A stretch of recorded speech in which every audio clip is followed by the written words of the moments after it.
kagusa. Hanyuma abari ku mupaka babaza nyiri izo ntama, baramaza ati izi zose ni intama? Ati ni intama. Abati sawa. Bahamagaye umusirikare, murabizi ko ku mupaka bahaba n'abapolisi. Bamuhaye inkoni nziza. Ababati aramubwira bati rero buri ntama yose, muyobozi w'umupaka aramubwira ati buri ntama yose ugomba kujya uyihereza inkoni 3. Hanyuma ikambuka igatambuka.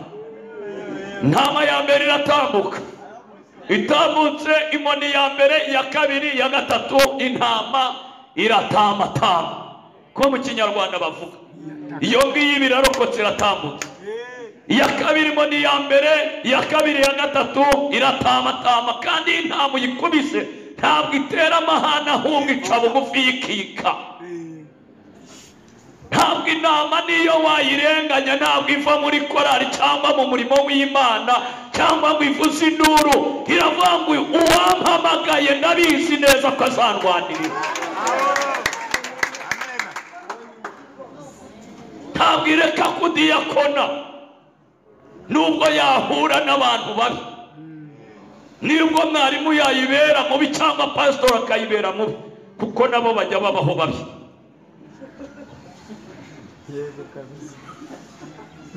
Mu ya gatatu bayihereza inkoni. Bageze ku ya 4 n'iya 5 n'iya 6. Bageze ku ya 6 bayihereza inkoni. Irabanza yigira itya, kandi intama za mbere bahaye inkoni ntabwo zigeze zigira gutya.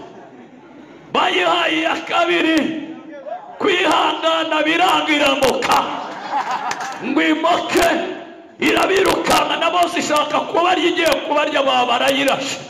Babaza umugabo baramuha bati iyi ni intama? Ati nanjye ntabwo mbizi.